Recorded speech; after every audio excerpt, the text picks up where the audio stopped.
A very warm good morning to all.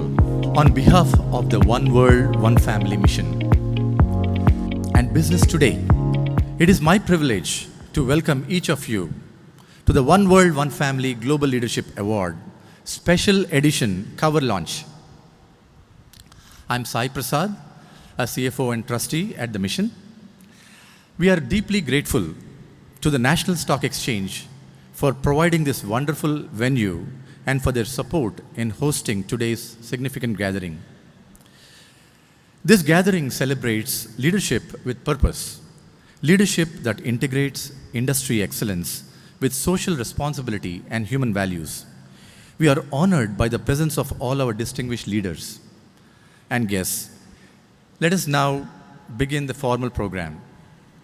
It is our privilege to welcome a visionary leader who has played a pioneering role in shaping India's modern financial markets, Mr. Ashish Chauhan, Managing Director and CEO of the National Stock Exchange of India.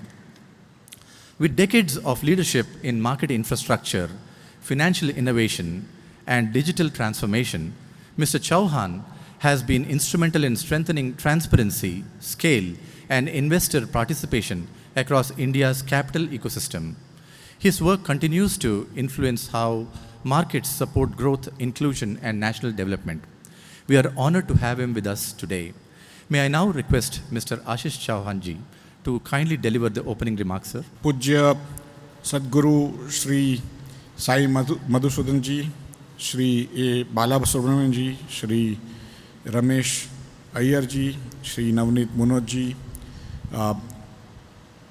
Shri Muralidhar Rao, SEBI Executive Director, distinguished guests, respected leaders, ladies and gentlemen. A very warm good morning to all of you. It's both a privilege and profound honor to welcome Pujya Sadguru Sri Sai Madhusudan to this august gathering at the National Stock Exchange of India. He represents a rare confluence of vision and action. His life's work is rooted in the timeless Indian philosophy of Vasudhaiva Kutumbakam. The world is one family. Under his guidance, the One World, One Family mission has touched over 14 million lives across more than 100 countries through free nutrition, free education, and free healthcare offered without discrimination. These are not merely programs, they are enduring institutions of compassion built with structure, accountability, and scale. The One World, One Family mission stands for inclusive growth, where development is measured not only in economic indicators, but in human dignity, opportunity, and well-being. Today's occasion marks a significant milestone with the unveiling of the cover page connected to the One World, One Family Global Leadership Awards, recognizing leaders whose success transcends personal achievements, leaders who build institutions, uplift communities, and embody integrity in action. These awards celebrate value-driven leadership, the kind our nation and the world need in these times. To widen participation, the Social Stock Exchange enabled contributions through a simple UPI-based mechanism and reduced the minimum donation to ₹1,000, making structured philanthropy accessible to ordinary citizens via NSE. About 119 non-profit organizations are registered on the NSE Social Stock Exchange platform, and 14 social impact projects have already been listed, raising over 43 crore from more than 700 donors across areas such as healthcare, education, skilling, agriculture, arts, culture, and poverty alleviation. The One World, One Mission is the largest contributor to this 43 crores, and I am sure Pujya Sai Madhusudan will come again and again to sort of appeal to all our investors, 12.5 crores across India, to also contribute for the social upliftment.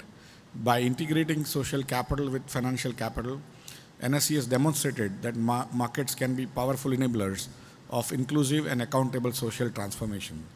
The commitment of NSE to build global corporate and global social institutions reflects a forward-looking belief that growth must be scalable, responsible, and humane. Today, we stand at the intersection of capital and conscience, where economic strength and social responsibility walk hand in hand.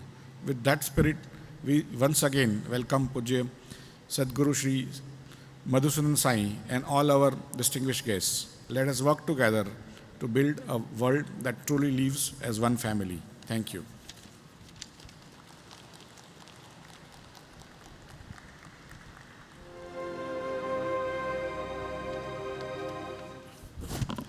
Thank you very much, sir, for the insightful and inspiring opening remarks.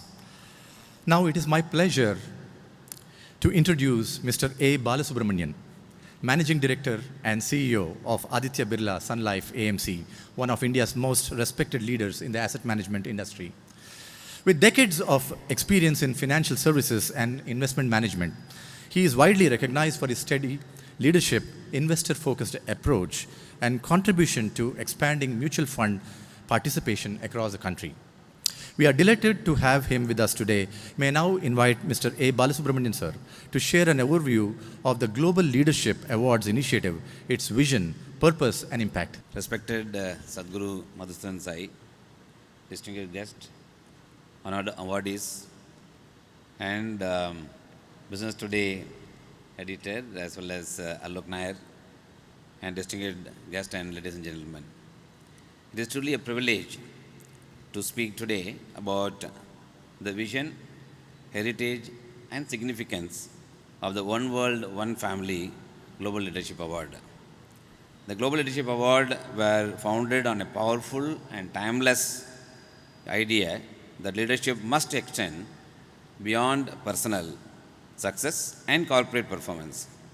At its core lies the philosophy of One World, One Family, the belief that we are interconnected and that the true leadership uplifts not only shareholders but society at large. From the inceptions, the awards have sought to recognize individuals who combine excellence with ethics, ambition, and compassion, and achievement with accountability. It is not merely about recognizing scale, but also about celebrating the success. And it's not only about business metrics, but also about moral metrics. We are proud to honor 51 distinguished leaders across diverse sectors. These are individuals who have shaped industries, strengthened institutions, and contributed meaningfully to society. And what sets them apart is not just what they have built, but how they have built it with integrity, resilience, and commitment to large social good. They represent values-driven excellence. They remind us that sustainable success is built on trust, responsibility, and long-term vision. In recognizing them, we are reinforcing the message that ethical leadership is not optional, it is essential. And today's special edition cover launch carries a deeper purpose. This magazine is not merely a compilation of profiles. It's a statement. It captures a movement towards inclusive and conscious leadership. It draws inspiration from ancient Indian values, Vasudhaiva Kudumbakam, yet speaks to a global audience. It documents stories that will inspire present and future generation of leaders to align ambition with service.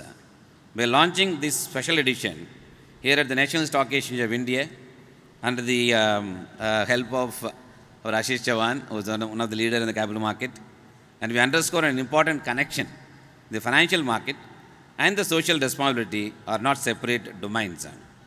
The vision of the social stock exchange reflects the very principle that capital, when directed with a purpose, can drive measurable social impact. The Global Leadership Awards align seamlessly with that mission. They celebrate leaders who understand the capital must serve society and that growth must be inclusive and sustainable. As we honor these 51 leaders today, we are not simply applauding the past achievements. We are also encouraging a future where business excellence and social conscience move together. And thank you and congratulations to all our esteemed awardees. Thank you.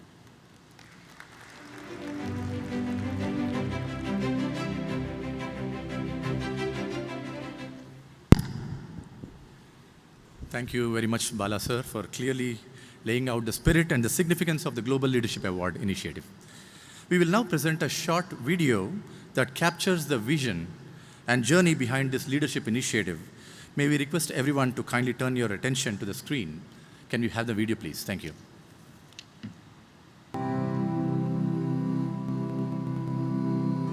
Life is all about joy, but this joy comes from serving. I am very grateful to every one of them for what they do in their respective fields to make a transformative change in the society. In various fields, we truly celebrate this shared humanity that is capable of serving and giving joy to each other.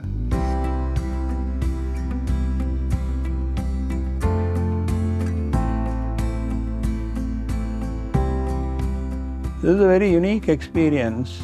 I'm coming here for the second time, but I think you see only progress and touching people in multiple ways. When I say people, it does not belong only to a single country, but it belongs to the world. World, one family. The concept of Vasudhaiva Kutumbakam comes alive when you come here every time.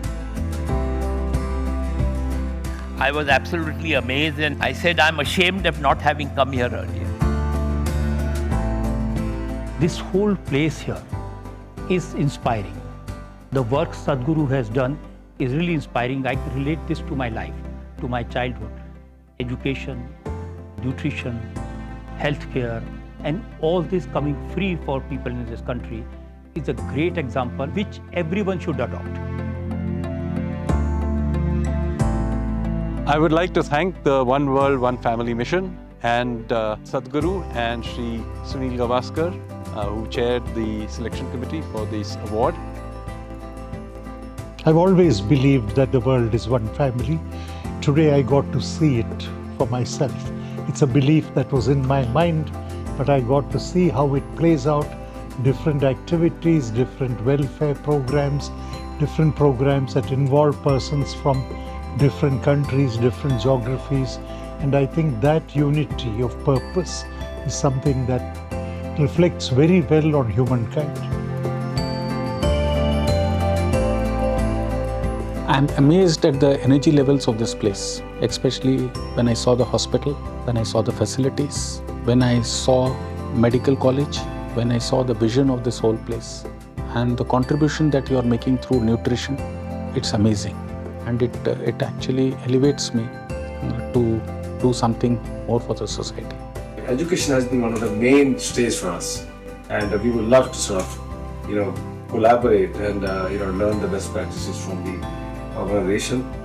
And in today's fractured world, I think the message that has been sent out through this organization, through this award, is very appropriate. It is also the saddest day of my life, and the reason for that is that I feel sad that such a place is just a campus and not a country. This is what India should be. I was just amazed at what all has been achieved in a very short time. I always thought such things are not possible in India, but here is an example that with the determination, proper planning and execution, it can be achieved.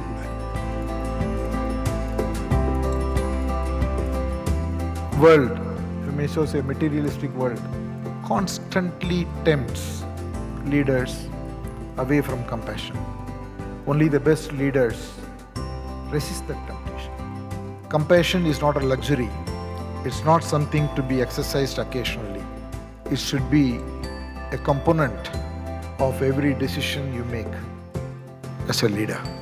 When corporates take this responsibility of doing good because they wield immense power, yet they decide that they must remain honest, true, ethical, moral, and do business without cutting corners, and then whatever they earn out of it, they must share with the society at large. Then we set an example for the whole world.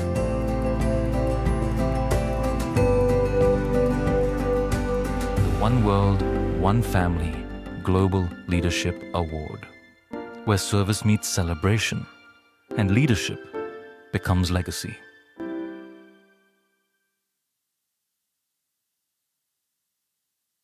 Thank you.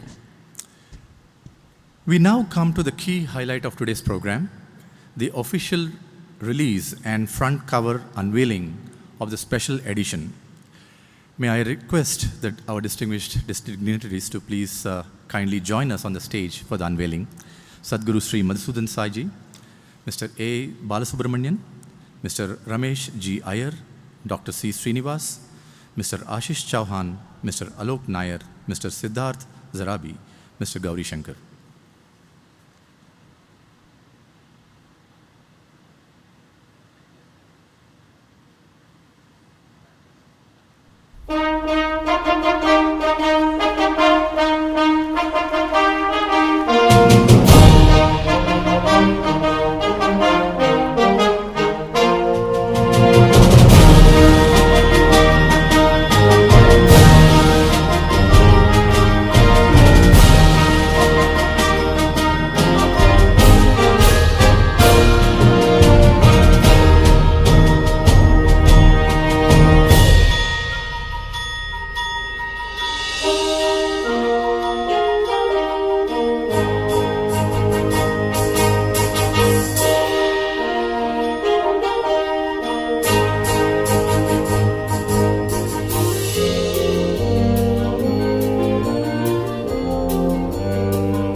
May I request Sadguru Sri Madhusudan Sai ji to kindly honor Mr. Ashish Chauhan ji.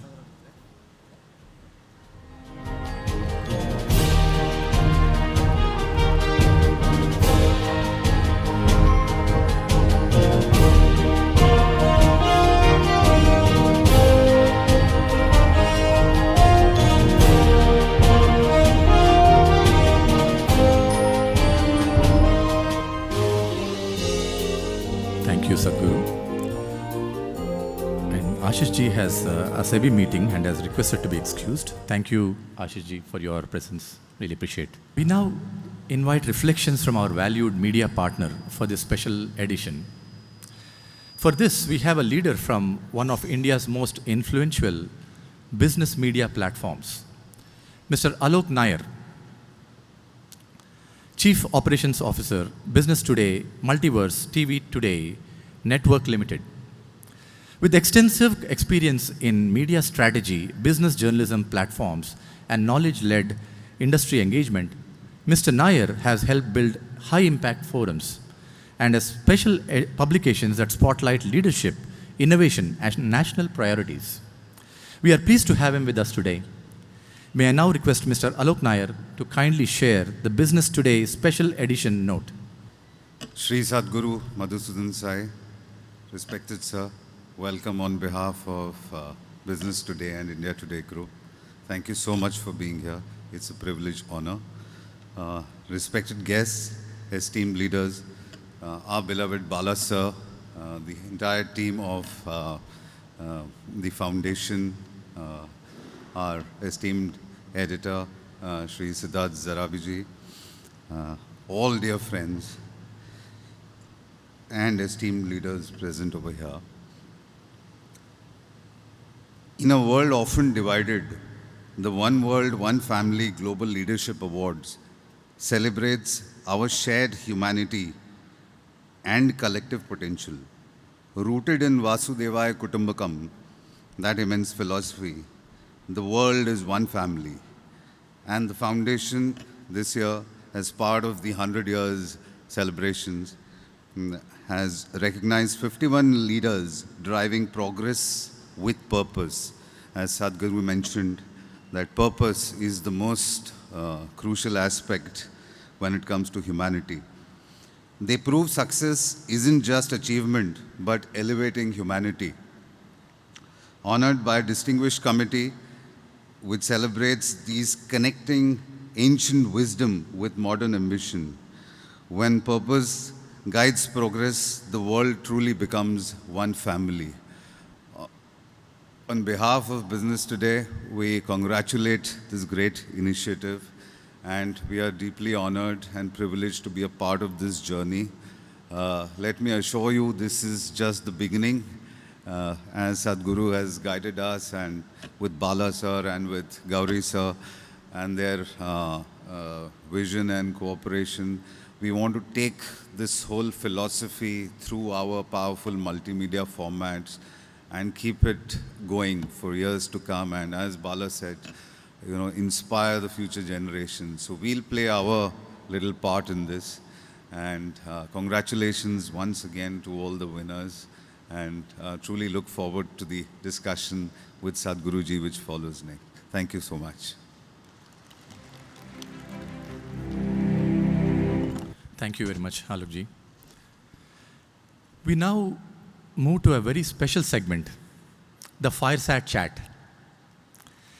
It is our great privilege to listen to Sadhguru Sri Madhusudan Sai, founder, One World, One Family Mission, in conversation with Mr. Siddharth Zarabi, Group Editor, Business Today. In 2012, Sadhguru Sri Madhusudan Sai started with what many would call a modest beginnings. One hospital, one school, and meals for 50 children. But there was nothing modest about his vision. Today, that vision has grown into a global movement touching 100 countries, over 200 crore free morning nutrition served, more than 50 lakh free medical consultations, over 8,300 young lives transformed through education. All of it is offered freely without any cost to those in need of it. What drives this extraordinary scale of service? A timeless ideal, Vasudhaiva Kutumbakam. The world is truly one family. And for Sadhguru, this isn't philosophy to be discussed in seminars. It is a principle to be lived every single day. As an author and teacher, his message resonates across cultures and continents. Last year, he hosted a 100-day World Cultural Festival that united 100 nations and earned recognition from Guinness World Records as the world's longest running cultural festival. Fittingly, it was during this celebration of global unity that the Global Leadership Award was launched. His life's work carries a message. We in the business world would do very well to remember that real prosperity isn't measured by what we accumulate, but by what we give. That true leadership isn't about wielding power, but about serving with compassion. Mr. Siddharth Zarabi, he is the group editor of Business Today, one of India's leading business news platforms. A senior journalist with over 2 decades of experience, he is widely respected for his incisive coverage of the Indian economy, policy, and financial markets. His sharp analysis and credible reporting have shaped national conversations on business and reform, bringing clarity to complex issues for leaders and policymakers alike. May I now respectfully invite both of you to begin the fireside conversation, please, sir. Thank you. Namaskar, good morning, Swagat to all of you here. This is an unusual conversation that I have to conduct. I am more used to being with luminaries who are here from the markets, from the financial markets space. But it is also an occasion to reflect on life beyond what we do on a 9 to 9 basis. I'm not saying 9 to 5 because 9 to 5 is long in the past. And the age of artificial intelligence, Sadhguru, I think it might soon become 9 to 9 on a 24/7 basis. In this conversation today, and those who are here and those who are watching this and will later consume this content, I think there are 2 or 3 broad points that I would like you to share with us. The first in terms of choosing this as your mission, you were a very bright student and you could have made your life's journey one that would be devoted to working in some very large company in chemistry or beyond that.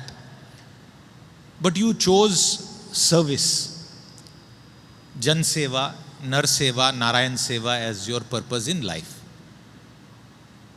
Sadhguru, why did you choose this? And the reason I ask you this question is because a lot of us have no choice in what they do in life. How did you choose this? I think more than me choosing the mission has chosen me. That's how I look at it. And I was inspired by the teachings of Bhagavan Sri Satya Sai Baba, who is my guru and mentor.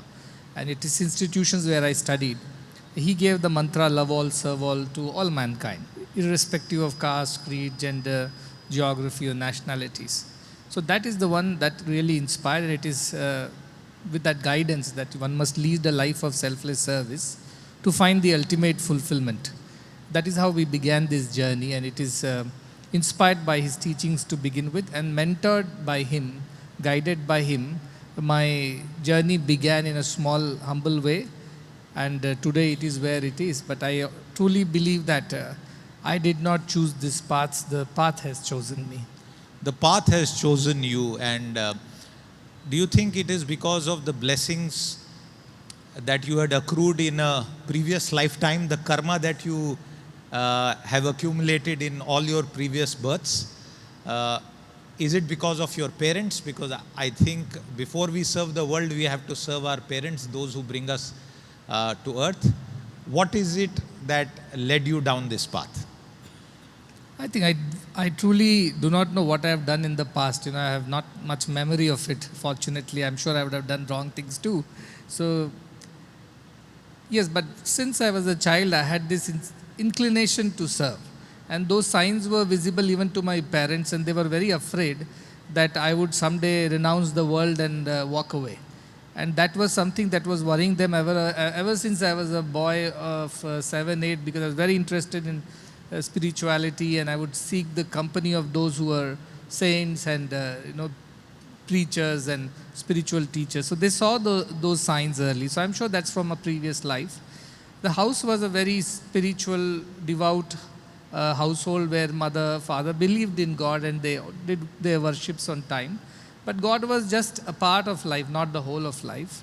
Till I came across Sri Satya Sai Baba, who truly, in a way, he inspired me, he motivated me. And when I came closer to him during my studies at Puttaparthi and Whitefield, that's when I observed what he was doing. He had done a very practical thing. He, in a way, liberated spirituality from ritualistic worships and connected it to social service. That was, I think, the greatest contribution as a spiritual leader that he made. And that defined spirituality for me, because I was interested in God and spirituality, but looking at it from the point of view of social service was something that I learned from him. And that is how both got connected, my spiritual inclinations and the guidance and mentorship under him to connect spirituality with selfless service. That became the undercurrent of this current mission. The marg cannot be shown and cannot be walked unless there is guidance of a guru. True. I take that message from what you just said. You spoke about spiritual practices. May I ask you that for many people who believe that spiritual activity, the nit karm that you do on a daily basis, on a 24/7 basis, which our scriptures and the Vedic way of life teach us, if you get divorced from that, do you get divorced from the essence of feeling that connect with the all-powerful?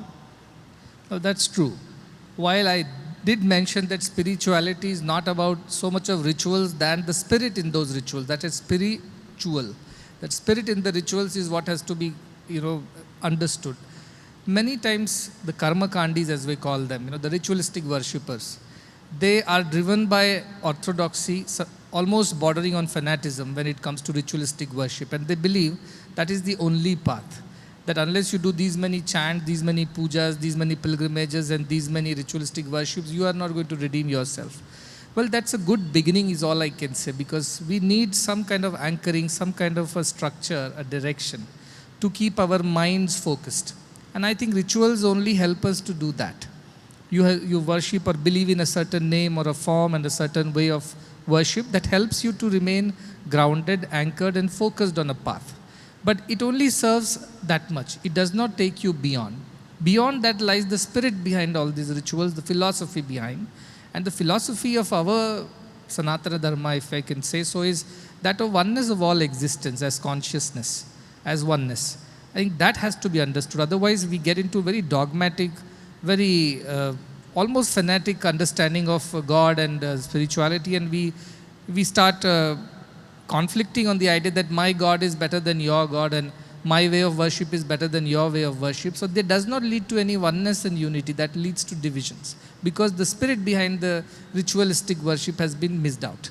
So our idea would be to, yes, begin on the ritualistic path as worships and whatever helps you keep your minds focused and grounded or anchored to that divinity, but eventually rise beyond these names and forms and differences between one and the other, and understand the philosophy that the ultimate existence of us all is that one consciousness that pervades all existence. And that is the idea that I preach in my teachings also. In my own personal quest, there are two questions that always come to me. One is, how large is this cosmos? How large is this universe? Because for the human mind to comprehend infinity is not possible. Many of the people here comprehend profit and loss statements and balance sheets very well. They will take a look at 1,000 numbers, and from that they will pick up one that is doing good and several that are not doing good. So, two questions, Sadhguruji. One, how should an ordinary mortal like me perceive the vastness of the cosmos and our place in it? And the second, that in our Sanatan way of life, duality and multipolarity exist, at least from my understanding. You have Aghor and you have Aghoris. You have Ghor and Aghor. You celebrate purity, but you can even pray in the midst of corpses of a burning pyre. What is it that we should take away from these 2 points? I think the first one is a very philosophical question. The size or the existence of this cosmos, where is the beginning, where is the middle, where is the end to it? And does time exist? When did it begin and when is it going to end? And what is the relativity of it all in our daily existence? But these are the questions that intrigued most of the spiritual scientists, whom we call as sages and seers from the time immemorial. They wanted answers to these questions, but there was no scientific way to explore and understand that, because this is beyond the empirical methods and means. And the very definition of this is by our own scriptures, which says, Yato vacho nivartante aprapya manasasaha. It is that from where the words return and where the mind cannot reach.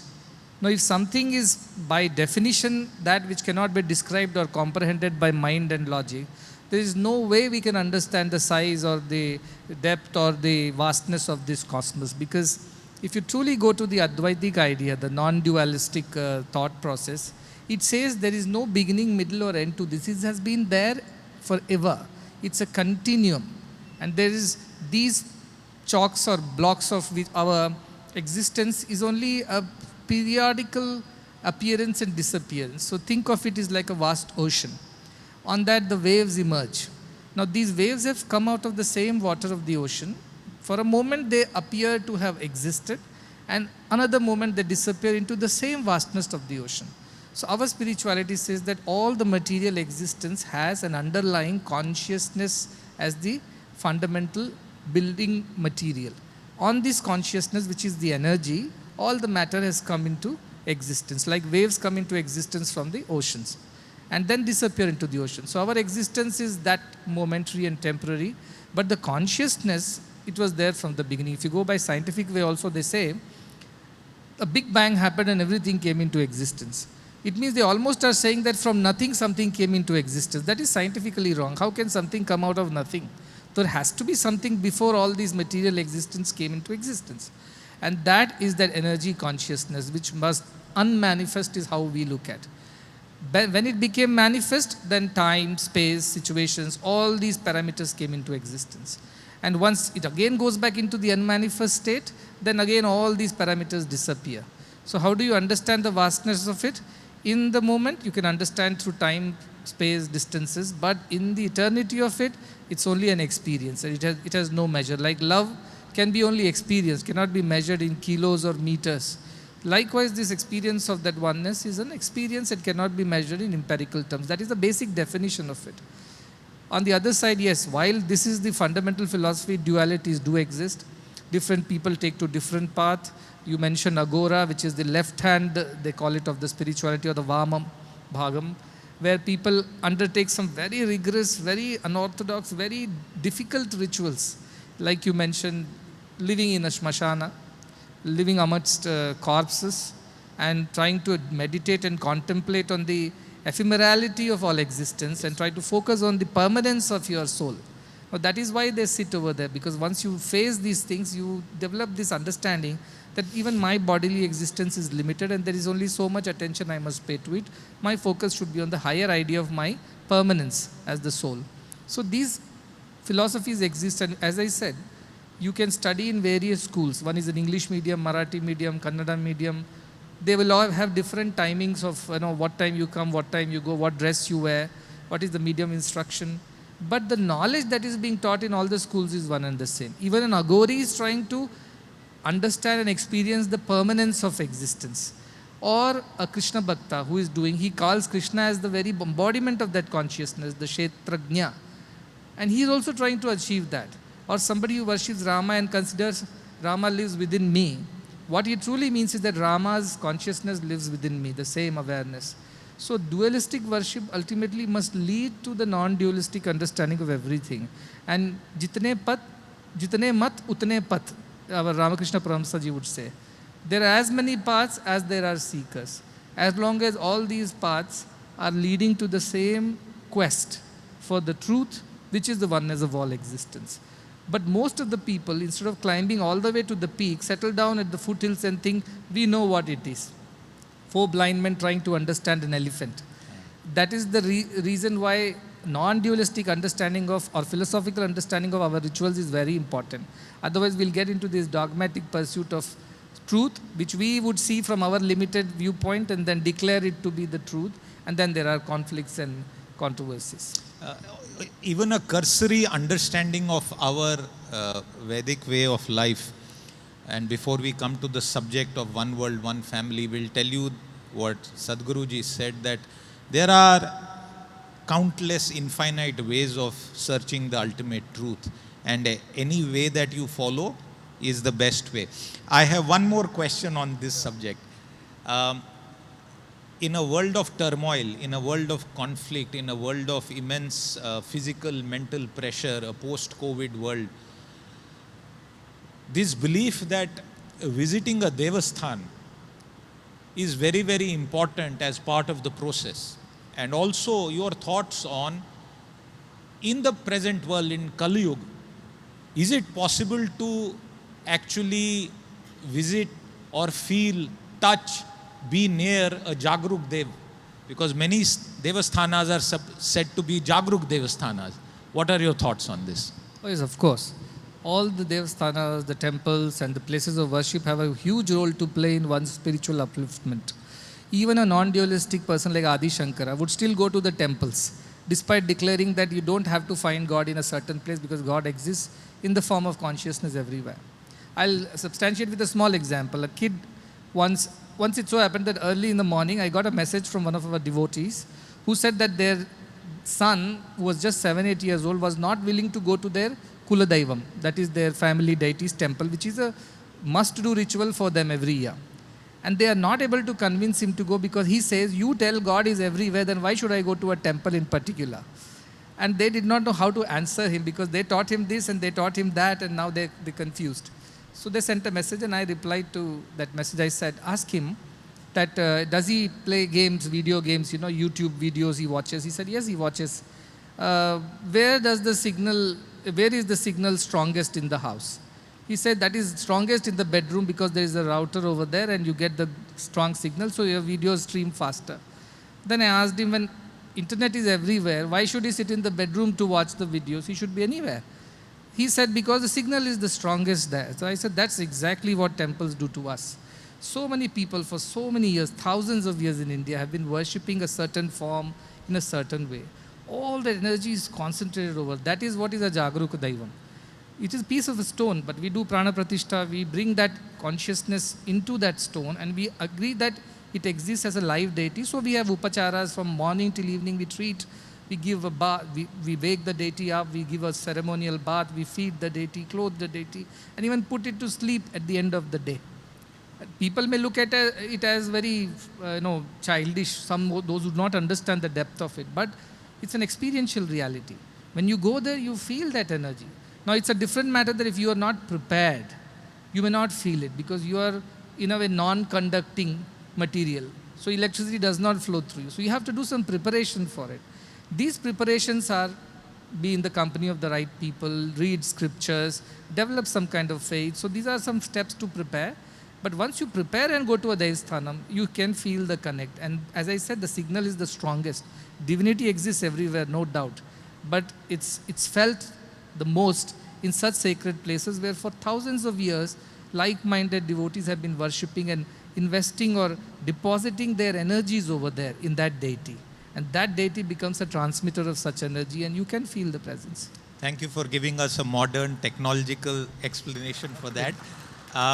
Since we are on the subject of Devasthanas, I'm going to pose a question to you, Sadhguru, about the choice that you have made in this mission of One World, One Family, Vasudhaiva Kutumbakam, and healthcare for all, alongside, of course, education. And, many people ask this question, or some ask this question when Lord Rama's temple was finally consecrated again after hundreds and hundreds of years of struggle. That why make this? You should have set up a hospital, you should have set up a school. You have chosen a certain path. With that as the background, I want you to explain to all of us why this path of healthcare and education. This question has been asked to me before, so I am prepared. Because I was a part of the ceremony when the Rama temple was being consecrated. And when I came back and they said, on one side you preach that instead of building a temple, build a school. Instead of building a temple, build a hospital. Because human beings are moving temples of God. God resides in them. And let us serve man to serve God. All this is the philosophy that I preach. Then why did you go and attend a temple function which spent 3,000 plus crores to build it and I don't know how much more it will spend in its lifetime to maintain it? Then I told, see, not every human being on the earth is sick and needs a hospital. Not every human being on the earth is uneducated and wants a school. But there are people on this planet who struggle with this idea of inner peace, who struggle with mental wellness issues because they have no anchoring or grounding or no faith. For them, these temples serve as the schools and hospitals. And 1 out of 8 billion plus people, I'm sure there are 4 billion who don't have access to water, sanitation, education, health. But there are other 4 billion who have access to this, but they need something greater and deeper than that to be happy and not become sick. And these temples serve as those centers of faith. It's not about worshipping a particular name or a form. It's about what you bring to the society through a temple. Now, it's a different matter how glorified that temple should be or how simple or modest that temple should be. That depends on the people's choice. But a temple's presence, as I mentioned, does help those who really necessarily do not need a hospital or school, but they are well-to-do, they're healthy, but they need a direction in life. They need faith. They need their inner resilience. That comes from a temple and the faith there. So I'm sure while these missions like hospitals and schools serve half the population of the world, the other half needs temples, churches, or whatever other places of worship to keep themselves peaceful and anchored and not become a harm to the society. Today, I travel around the world. I was in Europe, I was in Italy, which is the home of spirituality, the Christian faith. And I saw huge churches being empty. They're being turned into motels and bed and breakfast and bars and restaurants. And I asked, such beautiful buildings, what's happening, what is going on? They said, people don't come to church anymore And to maintain these huge places is very difficult, so they are turning into business houses. I said in 17th, 16th century, whenever that was built, when the population was much lesser, the whole hall or the whole sanctum was filled. Today it's all empty. At the same time, you see drug abuse, substance abuse, mental wellness issues, crime, all that is rising continuously. It's only because we could not bring our younger generation to understand the philosophy of a religion and why it is important. Maybe there were problems, systemic issues in the way religion was structured and sometimes misused or abused for the sake of, overpowering other people's ideas. But then if it is used in the right way, temples or places of worship can keep a lot of sanity in the society, where people will remain humble, devoted, kind, compassionate and charitable because of that place of worship. So I always say Rama is not a deity. He is an ideal. Ramo Vigrahavan Dharma.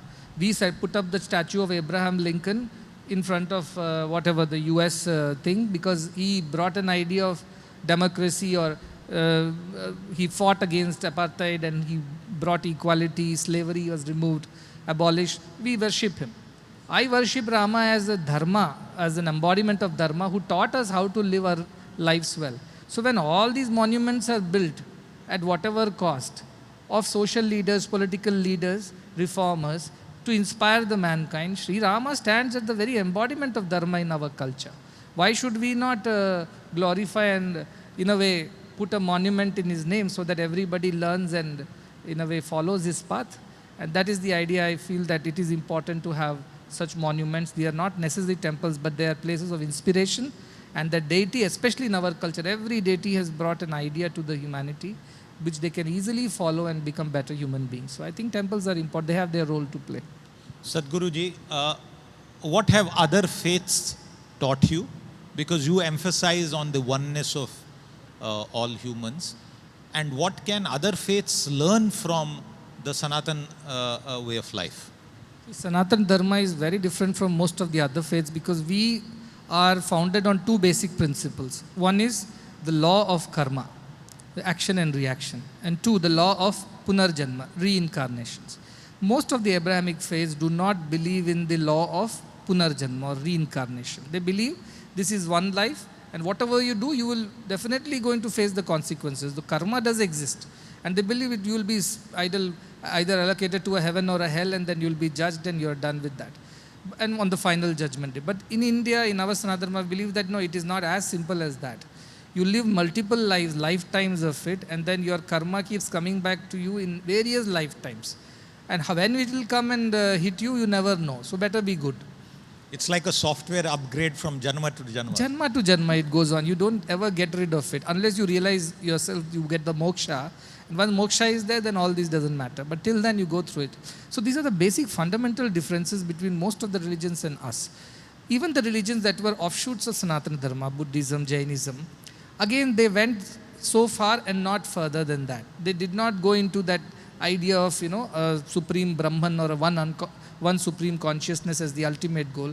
Somebody talk about Shunya, somebody talk about only Nirvana and said that's about it. So Sanatana Dharma is very comprehensive, very, very accommodative, very flexible for taking everybody in. It believes in both. It believes in heaven and hell, but it says heaven and hell is not somewhere up there. It is your own mind that goes through the emotions, and that is what is your heaven or hell. Your house can be a living hell if all people are not nice. So that is the idea. Sanatana Dharma says, believe in this idea that whatever you do, you will face the consequences, good or bad, too, and you will come back again in another lifetime to finish all the karmas that are due. So we believe in that. Now what I have learned from other religions, I think, though Sanatana Dharma's foundational principles are of charity, dana and seva. At Bhagavad Gita it says, Yajnat danas tapak karma na tyajyam iti, means do not give up.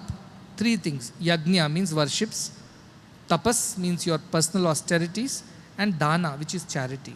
Yet I find charity lacking in most of our society. And I learned charity from many other religions. Christianity, which was founded on the principles of serving the mankind, because Jesus taught that principle that love thy neighbor or serve thy neighbor as thyself. And most of the wonderful institutions that were built around the world in the field of education, healthcare, which were running charitably, were by Christian missionaries who dedicated all their lives to that cause of serving the poor and the needy. And that's one reason why Christianity spread. Of course, there are several other reasons. If it's done selflessly, what they do, it can transform societies, is what I learned from that dharma. And I try to incorporate in our system where we do everything like giving free healthcare, education, and also teaching all other morals of life without being discriminatory. We want to keep it even and equal for all mankind. And there is no forced politicization or any such agenda running below. Not that all institutions run that way, but somewhere institutions feel when we are doing so much for them, they better become our subscribers. But that becomes like a business, it's not totally selfless. So I believe that we can do better by accepting all as ours. That is why one world, one family. Come from any faith, come from any philosophy, you will be treated equally. I think we have improvised upon the idea of service, but with total selflessness and unconditionality. Similarly, the Buddhist monks, now walk for peace is a huge thing going on. In the US, people are walking, monks are walking for peace. Now, Buddhism talked about peace as their basic premise. They said inner peace and outer peace are that which go together. And they said you find your peace within. And again, these are borrowed principles from Sanatana Dharma, but they stood for a particular value. They did not talk so much about service, they did not talk so much about other rituals. They talked about finding your truth, finding your peace within. And that is by cutting down your desires. He said desire is the reason why you are miserable, why you are suffering. So pick that up. Contain your desires, sealing on desires, reduce your desires. Even we say that, but they say it very emphatically. Pick that principle from them. Jainism is there. Ahimsa is a great principle. They caught on to that one idea of ahimsa, one single narrative. Let us not be of harm to anybody, even insect, animal, birds, beasts or humans. They caught on to that principle, and a lot of Jain families I've met, how strict they are in their following of this principle. Even the generation which is now, Gen Z and all that, they also follow those because it's handed down from generations by practice. Likewise, I've seen African religions which are indigenous, aboriginals of Australia. Their respect for nature, the concept of Ubuntu that exists. We all exist, I exist because you exist. That idea of connectedness and collective welfare of all these ideas have existed for thousands of years. And I try to assimilate it all and in a nice way amalgamate into our idea of one world, one family mission. So we learn from all. We are at the National Stock Exchange, and this National Stock Exchange is where perhaps the greatest concentration of wealth exists in the listed equity universe. You spoke about charity, dana. What can corporate CEOs learn from these principles that you have just espoused with regard to how they do charity in this country? We have, in fact, by law, a mandatory corporate social responsibility. Many people agree with that. Many people say that the government should not be interfering in this, just as many people say that government should not be interfering with our temples. They should not be running our places of worship. It is best left to the temples themselves. But leave that aside. What can companies and CEOs learn from these timeless values as they go about going beyond just the profit and loss account? I think the very purpose of why we are on this planet is to do good. Now, good can be done in many ways. A priest can do good by helping people worship the God. A doctor will do good by treating the patients with all his heart, with all his competence. So also a businessman must do good by following ethical principles of business and being profitable, but not at the cost of morality, ethics, or people's welfare. That is the first principle they should follow, that their business should not harm the society for the sake of profits, because profits can be made out of so many businesses today. But they are allowed because profits can be made. Now, when the products or the services of such businesses are consumed by youngsters, from gaming industry to name it, and it's all available to them. Is the pursuit of profit adharma? Pursuit of profit at what price is the question. Profit has to be made. If it's a business, by definition, it has to make profit. Otherwise, it will be charity like ours. Though business making profits is not a problem. Dharma, artha, kama, moksha, all four are allowed in our religion. Dharma should be the foundational principle on which artha or money is earned. If dharma is sacrificed, then all the wealth that is earned out of it is sinful because it harms the society. So I first of all, I tell our business leaders, pick your business right. A business that does not harm the society in the pursuit of profits. So choose your businesses right. There are a lot of businesses that are possible, but I'm sure profits are to be made on people's vulnerabilities too. And why go far into very dirty businesses? Let us just get into healthcare. The healthcare has become such a huge profit-making thing right now that at the cost of people's vulnerabilities, gullibilities, their miseries, we are building empires. There has to be a method to this madness. There has to be some structure to how much profit can one make out of somebody's helplessness. You have already scaled up so much on healthcare and free healthcare. Most importantly, I hope everyone notes the point about free healthcare of the highest quality. How far do you intend to go? What is your vision with regard to the expansion of the healthcare services that you provide literally to millions of people? No, health is for all. It is everybody's basic right. It's not a privilege. That is the first fundamental principle of healthcare. Anybody who needs it deserves it. Now, how does he get it? If he cannot afford it, then the society should have mechanisms in place to make it available, affordable, accessible to those segments of societies. I'm not against profiteering out of healthcare, but I think healthcare is essentially a service and not a commodity, and should only earn so much profit that is necessary to keep the system afloat and not make more than that. So that is the first step in healthcare. You temper it down, you moderate it to the basics. Second, healthcare should be a non-profit venture only. It should not be for profit, because the moment you put profit, then there is no limit how much you want to make out of it. If it's a non-profit, I think that is the right way of running essential services like healthcare, education, nutrition, which are basic essentials. That is the second thing. How far we want to go? I want to see a world where everybody is healthy, they don't fall sick, but should they fall sick, they have access to healthcare. If not totally free like us, at least at a cost that is not going to break their banks and not going to push them below the poverty line. There should be some sense in that. So I told we have to work together. I call it a model of Sarkara, Samaj and Samstha, the 3S formula. The government does its job. Societies participate in such social welfare things beyond paying taxes, that is like CSR and other things. And then the institutions like ours or other healthcare institutions provide services, provide access to quality healthcare to the last and the least. Nobody is denied healthcare. I think I want to create a world like that. It's still very, very far away. And unfortunately, as I said, today's times looks like healthcare has become a huge investment opportunity, billions of dollars flowing into healthcare institutions, and a lot of acquisitions happening in that space from overseas PE funds and investors. Most of our large healthcare private institutions are owned by them, not by us. And that's a dangerous trend according to me. I don't know what NSE or BSE or the policymakers can do, but I think there are alarm bells ringing over there, because if it goes that way, I see a lot of misery ahead of us, because I've seen that in large developed countries also. You take the NHS of the UK, where they came up with a vision way back in 1920s that everybody should get access.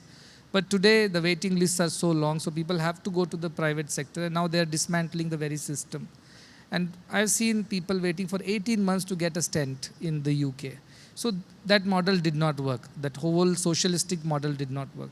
Go to the capitalistic models like that of the US and other places, where quality healthcare is available only in private sectors. Public sector, the healthcare quality is very poor. In the UK, healthcare quality is good in NHS, but then it is not available to all. In the US, the quality is available only in the large private institutions, which are very expensive. And then there is whole insurance industry that thrives on this vulnerability. And I have seen elders working till 80, 85, 90 just to pay their healthcare bills in the US. And that's miserable for a very highly developed nation, what's going on. And small institutions, small hospitals are shutting down in rural US as well. So that didn't work. Capitalistic model works for few, not for all. So India has to evolve its own model of healthcare. And that has to be based on our fundamental ideas of Indian culture, which said health is for all. It's not a privilege, it is a right. So it has to be a public-private partnership model where private institutions are allowed to work, provide quality healthcare, but at a cost that is not inhuman.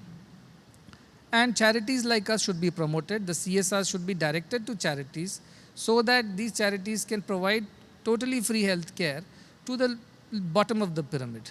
And to the top of the pyramid, private sectors do exist, but then again we have to, cut or put a cutoff or put a limit to how much can be made out of it. I think we have to work together. It's a new model that we have to think for India. That's a very, very good thought. This conversation could have continued for longer, at least for me personally, because of the search of answers for many questions that I have in my mind, but we'll do that later. One final point. Why this award? Why recognize leading lights of corporate India? Our Padma Awards have also seen a change. Yes. In that context, I want to ask you, what is the purpose behind these awards? True. Actually, we should have been talking about this topic, but then we spoke about everything under the sky. Finally. So this award actually was thought of as an opportunity for us to present some of the greatest leaders of a country, not necessarily spiritual, religious or social, but even from the so-called money business, who have done it right. And their contribution has not just led to prosperity of their companies, but it has had a multiplier effect on the larger society. These are the people who brought telecommunication to the country, which didn't exist, brought internet communications to the country, which did not exist, on which we run the country now. They brought the best practices in industry. They put manufacturing units, which now run the whole country. The mobility of the country was taken care of them. They brought financial services to the country, banking and inclusion of the last and the least. Today, talk about it, and most of the country has a bank account, unlike the earlier days. So they have done very motivational work and very inspirational work for the country, which changed the very direction and course. So we want to tell the younger generation, yes, do business, but it's not about becoming a unicorn very soon. It's not about becoming that billion-dollar enterprise when you become an entrepreneur. And I see that happening. The mortality and morbidity in entrepreneurial circles is terrible. 90-95% entrepreneurship dies very soon. Why? Because their goals are wrong. Their all goal is how to get a next investment and become the billion-dollar unicorn. That is what is killing the ethics in the entrepreneurship. In this current scenario, where India is the hub of entrepreneurship, we are the third largest entrepreneurial economy, and doing it all wrong, we would be actually shooting ourselves in the foot. So I was trying to think that how can these leaders be presented to the younger generation.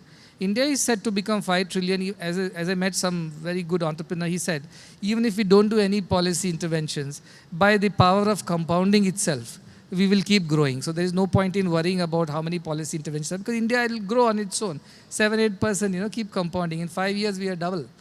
Or even in 5 years, 8 years or 10 years, we are double than what we are today. By natural way, we don't have to do much. But if we do something more than that, then we will do much better. So I see the potential that India is going to be a developed nation, no doubt about it. I always say we become developed without or in spite of things. And that is our potential. We Indians will grow. But at what price, at what cost? And will this growth be equitable? Will this growth be ethical? Will this growth bring equal opportunities to all? Or will it be just chasing money? Will it just be chasing investments and PE valuations? What is that our entrepreneurs should think? So that is when this award was done, and I'm very happy that it was Bala, Gauri Shankar, and whose brainchild it was. And then it was supported by Ahuja ji, and then Ashish ji. Then we had Sunil Gavaskar, who lent his brand to this wonderful initiative. Whole of NSE got inside. And I think it is the right thing, because it's coming from a stable like NSE, which is dealing with people who are running businesses. So unless we have examples, as H.W. Longfellow says, lives of great men all remind us we can make our lives sublime, and departing leave behind us footprints on the sands of time. For another shipwrecked brother to follow and come out of the crisis. So I think these examples have to be celebrated. While it looks funny that a spiritual and a charity organization is celebrating business leaders. But I try to tell that dharma and artha went together, hand in hand. That's why we were Sone Ki Chidiya. money was not looked at as a dirty thing, as a no-no thing. Money was celebrated, but if it was earned through righteous means. And these are the people who stood for such righteous values, and I think they'll be examples for the next generation. We are very thankful to Business Today for partnering with us and taking this story to the people where it matters, those real audiences who are looking at building a new enterprise or a new corporate. I think this story will inspire this, and I look forward to bringing out the second edition soon. This is the first edition, but there are so many great people.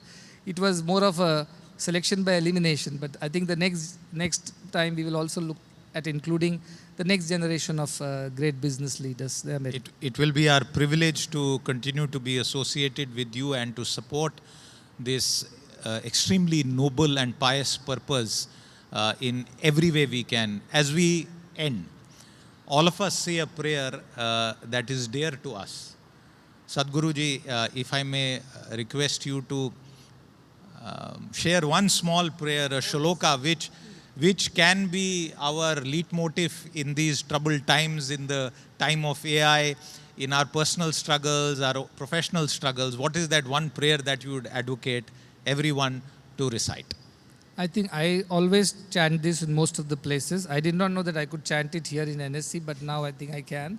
And it is the prayer for universal good, universal happiness, universal health. And that's an Indian prayer, not my personal prayer, handed down from generations from our sages. It says, Sarve bhavantu sukhinaha, sarve santu niramayah, sarve bhadrani pashyantu, ma kaschit dukkham apnuyat. It means, may all be happy, may all be healthy, may all see good and auspicious everywhere, may no one have any sorrow. Let us work towards building a world like that for each one of us. And that is the idea of one world, one family. Sadhguru, my humble pranams to you. Thank you. Thank you very much. Thank you very much Namaskar. for having With that, it's the end on this Thanks conversation. to everyone. Thank you so much. Sadguru Sri Madhusudan Sai and Mr. Siddharth Zarabi ji, our heartfelt thanks for that deeply insightful and thought-provoking conversation. Thank you very much, sir. As we come towards the close of this program, it is now my privilege to introduce Mr. Ramesh G Iyer, former Vice Chairman and Managing Director of Mahindra and Mahindra Financial Services, a respected leader in India's financial services and rural financing ecosystem. Over a distinguished career, he has contributed significantly to expanding financial inclusion and building sustainable lending models that support grassroots, enterprise, and community growth. We are honored by his presence with us today. Please come, sir. May I now request Mr. Ramesh G Iyer to kindly deliver the vote of thanks. Thank you.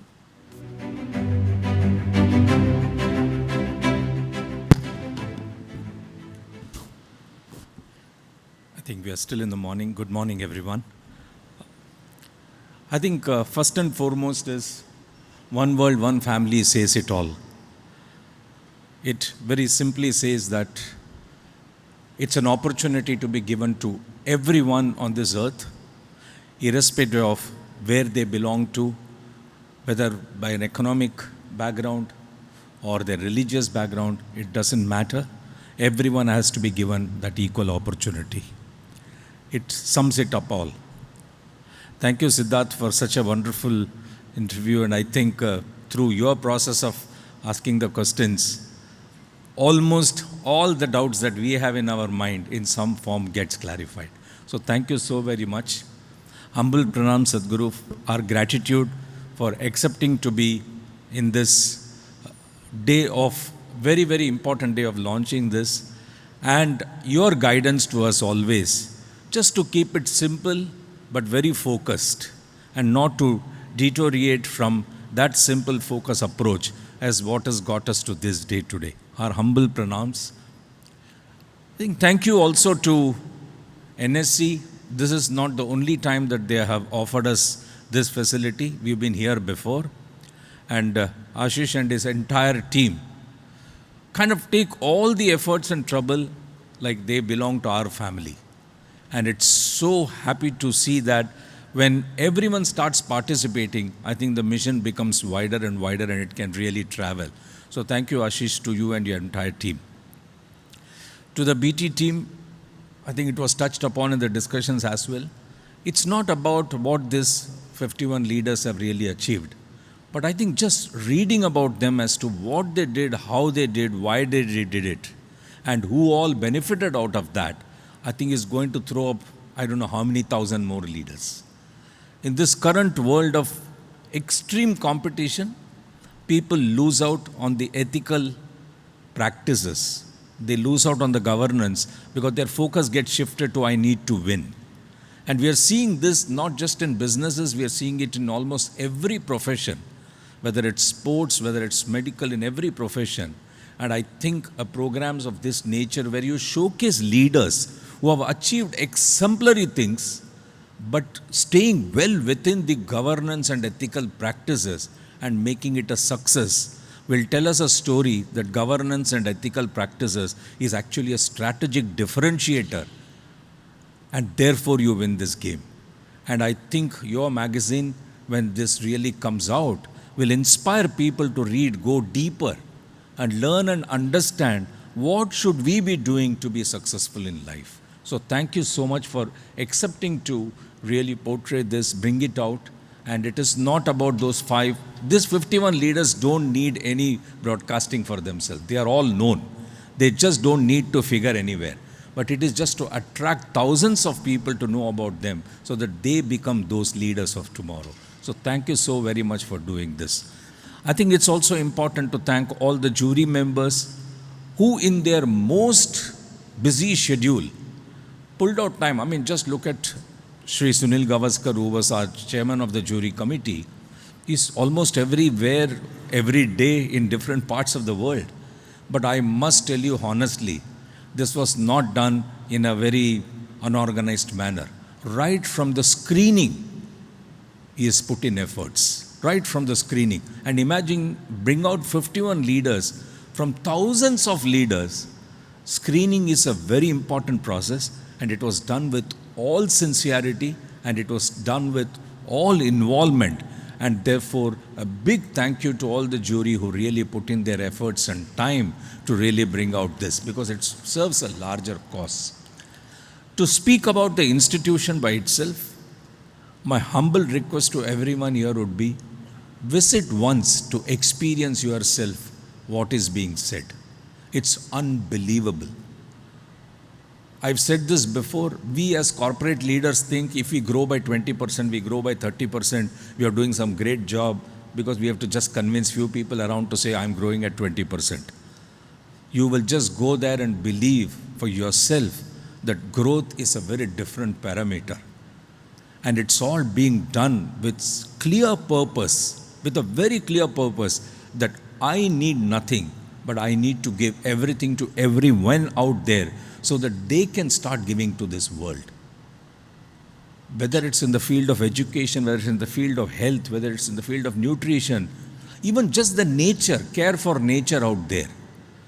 Please, you must visit to see and experience. And I can tell you how your own mindset, your own thinking processes will start changing. How you will start looking at everyone, even with whom you're competing today. I can tell you with assurance, you will start collaborating. That's a kind of mindset change that it can bring to. And therefore, this particular award that we are celebrating today, to me, it's not about an award, it's about a movement that we are creating in the country where the earth tomorrow will become a better place to live for all of us. Whatever little life that is still left in us, we will still have a better place to live. Our own view of our own people, sometimes we behave very friendly with people, but in our mind, we are jealous or competing with them. Believe in me, that will go out. When you start accepting everyone, when you start respecting everyone, I think your victory starts to happen very naturally. I think that is the celebration that we are having today. It's not about winning in the business world, it's about winning as a human being. And therefore, all of us can really participate. Humble gratitude, Sadhguru, for really putting us into this task, opening our eyes, opening our minds, and making us believe that doing things in a good way is a consistent way of winning. and doing any shortcut is winning just once. Thank you so very much. Thank you to all the participants who took out time early morning of a busy day and are able to come over. Thank you once again, everyone, for making it a grand success. Pranams.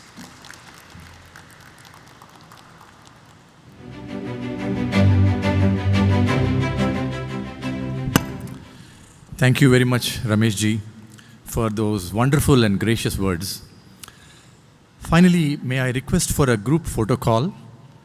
Would like to call all people, the GLA, the Global Leadership Awardees, the juries, the Global Leadership Jury team, all the dignitaries and speakers to Sadguru.